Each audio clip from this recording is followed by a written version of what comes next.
Losing power. Attention, students! Miss Johnson clapped her hands to get everyone's attention. We will be dismissing school early today. Miss Johnson paused as a ripple of excitement passed through the classroom. Because of the blizzard. We've called your parents, and they should be picking you up shortly. Those students who rode the bus should head outside immediately. Carla stood up and quickly packed her notebooks and pencils. She wanted to get one of the good seats on the bus and knew she had to hurry. Outside, it was pure chaos.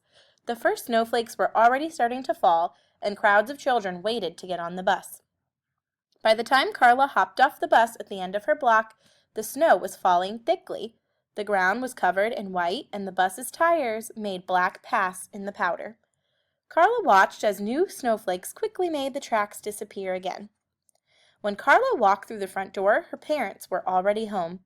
They had been to the grocery store and stocked up on candles, water, milk, bread, and canned food for several days.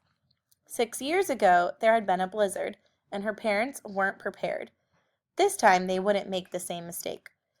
Carla couldn't remember the last blizzard. She had only been 3 years old at the time. "Why do we need candles, Dad?" Carla asked.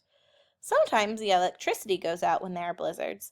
Snow builds up on the power lines, and all that weight can cause a power line to break. Once a power line breaks, our electricity goes off. When this happens during a blizzard, it can take the electricity company longer to fix the problem," said her father. "Because of the snow?" asked Carla. "Exactly," her dad nodded in approval. "The roads aren't often blocked, so it's harder for the trucks to make it to the broken power lines." They switched on the television to watch the news. The weather forecast said that it was going to snow for another 12 hours.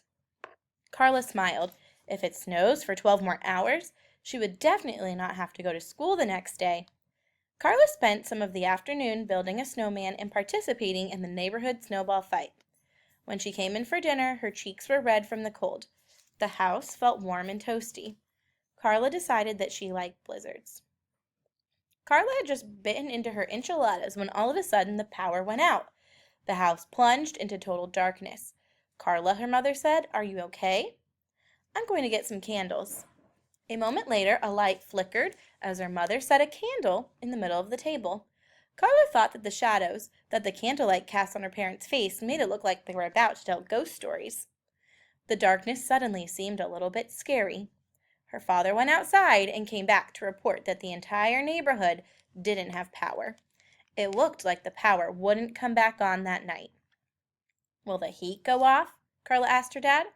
"Will we be able to use the water?" "Don't worry, sweetie," said her father. "The heat and the water are both still on." Carla looked at him confused. How could the heat and the water work if all the electricity didn't work? "Come with me," her father said. "I'll show you the basement." In the basement was a big metal tank with pipes coming out of it. "That's the boiler," her father said. "Our heat runs on gas, not electricity. As long as the gas pipes don't break, we'll still have heat. The water is the same way. It runs through pipes in the ground. As long as those pipes don't freeze, we'll be able to have running water." Carla thought about this. "So there are different systems in our house?" she asked. Her father nodded. "Cool," she said. They went back upstairs and finished dinner. Afterwards, Carla and her mom made s'mores by melting marshmallows over candle flames. When Carla went to sleep that night, she felt lucky. It was cold and snowing outside, but she had a warm bed to sleep in.